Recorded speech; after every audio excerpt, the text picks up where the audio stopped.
Hello, welcome to the WWE Raw murder, just like EA murdered Ellie Langford. Speaking of Ellie Langford, how are you today, Ellie Langford? I'm doing good, Tom. How are you? I'm good, thank you. How do you feel that EA is still at large, even though they murdered you many years ago? I'm devastated because they really should be arrested. Like, Jesus Christ. It's been, what, like, a few, like, months already. Like, get them arrested now. Exactly. Can't believe they're still allowed to be out on the streets in this kind of evilness. I know, it's just like, just weird. Got Anyway, brain damage. yes. Anyway, let's get on to tonight's show, which was quite bad. Yes. The only good thing was, like, towards the end, but the rest was just meh. We will not give ratings today, Ali, because it's a bad show and we're going to critique it. I don't bother giving ratings for a show that we're just mainly going to say is bad. We'll just talk about why you think it was bad, mainly. That is very fair. Yes, mainly because we'll end up giving everything so low, it's not nice, and I feel like I'm bullying it. Okay, well, Drew McIntyre comes out, cuts a promo about slaying Randy Orton and winning his championship back. And then The Miz cashes in and like, yeah, even if you win, I've got this little briefcase. So I could take it back from you. And he's like, yeah, you try that and I will destroy you. Oh, nice. Yeah, I think that was the point of the first promo. It was not very good. Yeah, it was, very subpar. McIntyre was alright, just Miz and Morrison they come off as more annoying and not very interesting. Yeah, I do find, the fact that Miz has the briefcase interesting though. Like, I wonder what they're going to do with it. Like, maybe who he's going to cash in on and will he actually get the championship. I actually find that interesting because when was the last time Miz was WWE champion? 2009, I believe, or 2010. That was a very long time ago. It's been 10 to 11 years. I would find it interesting if he became champion again, like 11 years later. Yes, definitely. Definitely would be interesting. Then we go to Lana, Nia Jax, and Shayna Baszler versus Asuka, Mandy Rose, and Dana Brooke. Lana loses the match and they put her through an announce table. Again. The match was piss poor, but the putting through a table was quite entertaining. Yeah, we love watching people get put through tables. Yes. Entertainment. Then we go to the Squabbling Children group. Oh, I'm sorry, the Raw Men Survivor Series team. Squabbling like children. And yes, that wasn't a mistake. They literally are squabbling like children. AJ tries to bring them back together because, he's team captain. Oh, Jesus Christ. Yeah. Just... Then, I don't understand why this is like a thing. Just... Why are they acting like children? They're professional wrestlers and they're acting like 2-year-olds. Yeah, I know. It doesn't make me want to watch Survivor Series with how these guys are bickering. The only time acting like a 2-year-old is good is with Firefly Funhouse, because that's part of the insanity of it all. Exactly. But this it's just out of place. Then Dana Brooke got her reckoning. Reckoning being the name of the women person in Retribution. She curb stomped her against some storage cases, and basically Dana Brooke and Mandy Rose are out of the Survivor Series team. I don't think I could care any less. What a shame. But then we get Firefly Funhouse. Bray's talking bad about Miz and saying he's not a very nice guy. This is actually my favourite part of the show. I honestly love this. Then we had... It started off normal, then we went into weird games with agility, with Bray beating Mercy and Husky while blindfolded, and then he spelled the word jackass, spelling M-I-Z. Joke, get it, Miz? And then accuracy, he put a dart into Rambling Rabbit's heart and killed him. You see, I actually did find this really funny. It was like one of the early times I've ever found wrestling funny at all. Well, WWE funny at all. It's kind of like, it was just like the weirdest thing ever. It just was perfect because it was weird. like the Firefly Funhouse has never been like somewhat serious. It's just been all fun and games, and Yeah. I guess it's just not meant to be taken seriously, and that's what makes it I did entertaining. enjoy it, yes. It was very good. Then we go to MVP getting into the ring saying that New Day are going to lose and they're not going to be tag champions anymore. And then New Day did New Day stuff. And then we had the match of Shelton Benjamin and Cedric Alexander versus the New Day, where the New Day retain. And I'm going to be honest, I've really got sick of the New Day now. Big E, Yeah. they worked as a trio, but as a tag team and a singles person, they're not working. They are just getting very irritating. Yeah, I really think they should not have split them up though, considering the way things have been handled. Like, if they were to actually make this entire splitting up thing good, they would have made Big E at least become a serious competitor, but he isn't, so he's still carrying on with his New Day gimmick somewhat.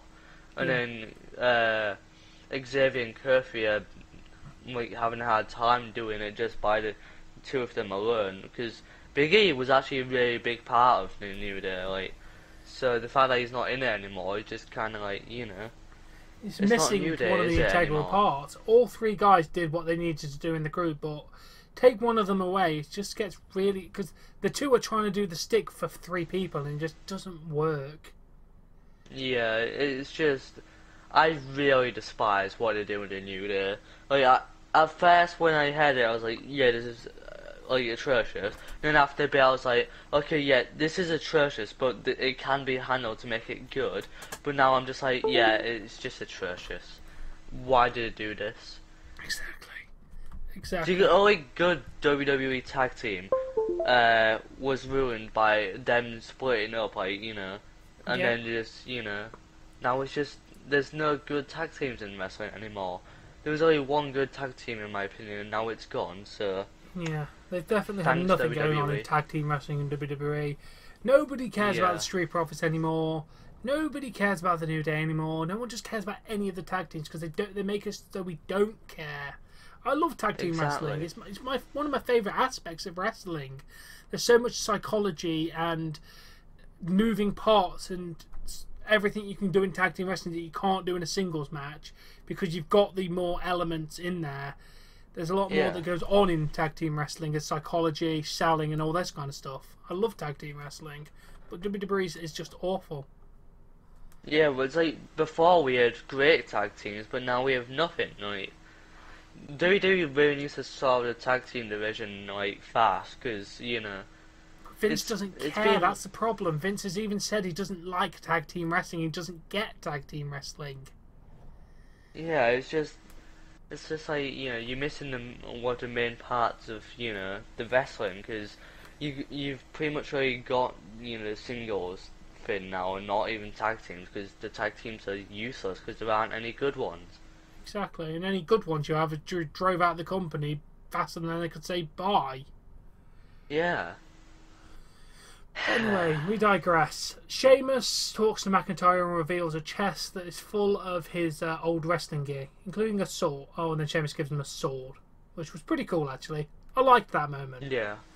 Because obviously they were friends somewhere along the way, I guess. Well, one's from Scotland and one's from Ireland. Ah, yes. But moving on, we have Sheamus, Keith Lee and Matt Riddle versus... Oh, and Braun Strowman versus... fucking Retribution. The Retribution won. After the Oh my god. after miscommunications and then blah. Retribution have been ruined. No one cares. No one actually cares. Oh. Mustafa Ali is good. I like Mustafa Ali, but why are the others still wearing these stupid masks? They don't look good, and change the fucking names. It'd be quite easy to simply just change the attire, change their names, and get them to kicking people's asses every week. Job done. Yeah, I'm looking at the names and it's just like T-Bar, Mace, and Slapjack. Slapjack sounds like a crime from 2005 where you used to take a wet flannel and slap it in someone's face. No, there's that happy slapping thing that was a thing back in the day. Just sounds like a variation on that. God, it's like Yeah, just why?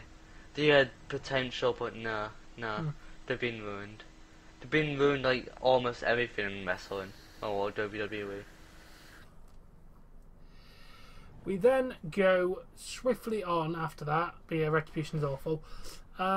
Nikki Cross is trying to convince Alexa Bliss to leave the Fiend. More on that later. At this point, Nikki should just quit. Yeah. Then Jeff Hardy is tearing down flyers, goes and sees Elias and like, what the hell are you putting flyers up with me saying that I hit you with a car? And she's like, yeah, you did, but no, bro, I didn't. And Jeff's like, I've been proven innocent. If you continue to accuse me of something I didn't do, that I'll be guilty of worse than hitting you with a car.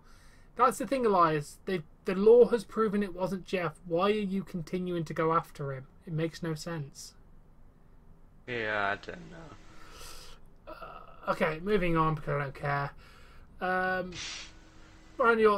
Miz got a promo again, talking about the title match and that he has to beat Bray up now. Alexa comes out and then Nikki Cross comes out and says, "Stop this! Pick one of us." And she's like, "You're right, Nikki. I pick Fiend." Nikki pushes Alexa, and then they get separated. Then Bray Wyatt comes out, and she completely changes into a psycho person again. Alexa's amazing. The Fiend and Alexa are just amazing, including 5-5 funhouse Bray. Yeah. Which actually is in this match, surprisingly. Because I've never actually seen 5-5 funhouse Bray. Yeah, he faced The Miz and won with the sister Abigail after Alexa Bliss completely just takes out John Morrison over the loose press over the bloody ringside barrier with John Morrison. That spot looked really fucking cool. Yeah, the match was alright. Yeah. After that, we then get alerted that Lacey Evans and Peyton Royce will be replacing Mandy Rose and Dana Brooke. I don't care. I'm sorry, but I just don't care. It's like, we just don't care about 9% of the stuff going on in wrestling. Like, every time I say wrestling, I mean WWE when I'm talking about WWE. I keep making it sound like it's wrestling in general, but no, it's not. But it's like, everything about WWE, I can't say it right. Everything about WWE we don't really care much about. The only things we actually somewhat slightly care about are in SmackDown with Roman and Jay and stuff like that. Whereas stuff like, 9% of the stuff going on Raw is just, we just don't care. Like, the sad thing is, the Dre and the Drew McIntyre and Randy Orton rivalry is the only thing that I even slightly care about, and I actually don't like it that much. Because I just find it boring now. It was like, at first, when the rivalry first started, it was like, yeah, it's good, because, we don't really know who's going to win, and we're kind of like nervous, like, we don't know who's going to win. We want Drew to win, but we also want Randy to win. We don't know who we want to win, basically. And then after a while, it just got boring, But it's still, like, the only slightly thing that, like, slightly care about, and it's like, it's kind of sad, to be honest. The fact that something that I'm not much of a fan of is the only thing I care about. Aye. There's Ellie Langford's opinion on Randy Orton and Drew McIntyre. I swear to God, if they give Randy Orton another rematch, I will fucking be pissed. I'm bored of this now. Exactly. It's gone on for too long now. I hope it's ended. Me too. Then Angel Garza is in the back. He says, when he was a kid, there was a rose growing in the garden. They were so beautiful. All of the women in the world have roses in the garden, and he was the thorn protecting your beauty. Is he willing to inflict pain to defend your beauty? This rose goes to you.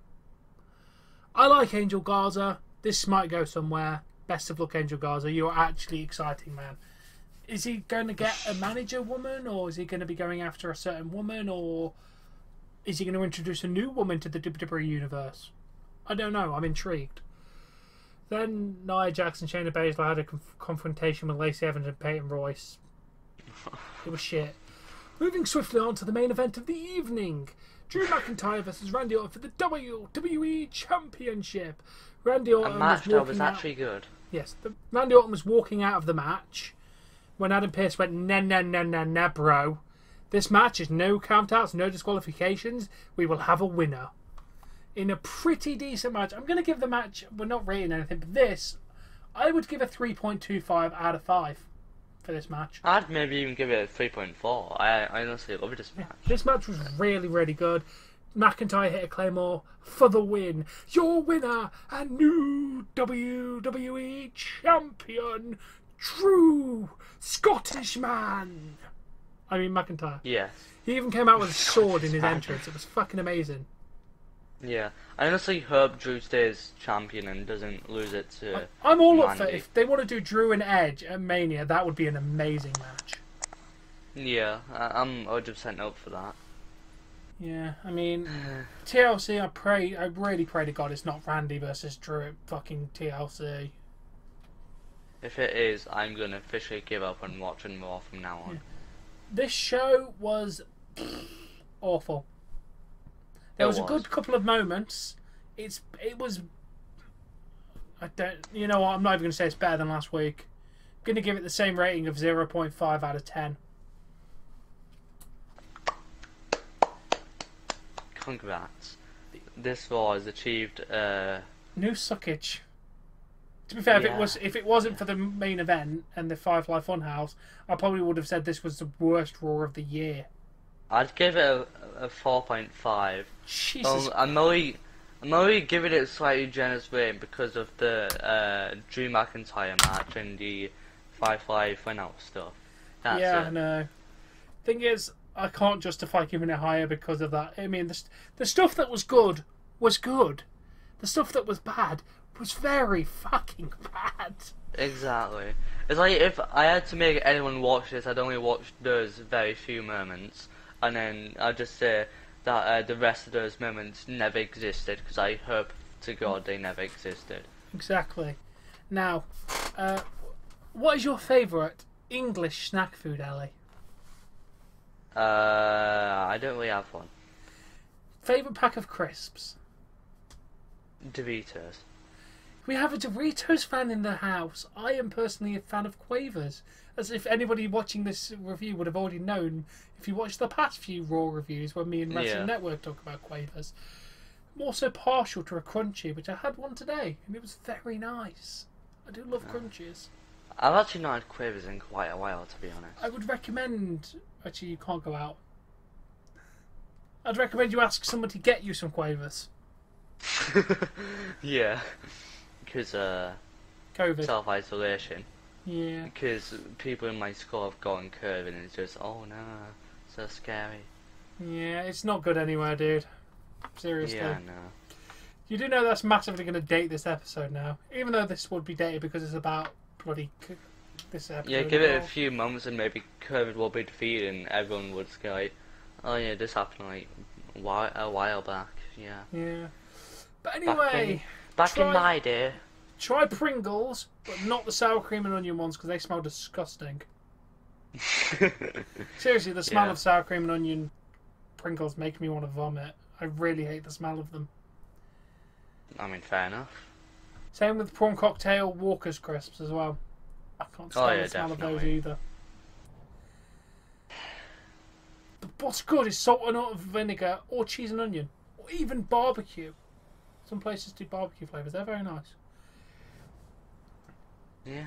Yes, thank you for watching, and we shall see you all for the Impact Wrestling review tomorrow evening, where we might find out why Johnny Swinger had the gun that potentially shot Johnny Bravo in his bum bag. You'll have to find out on Impact Wrestling's review or live reactions tomorrow. Did Johnny Swinger shoot Johnny Bravo? Find out tomorrow. Good night and goodbye.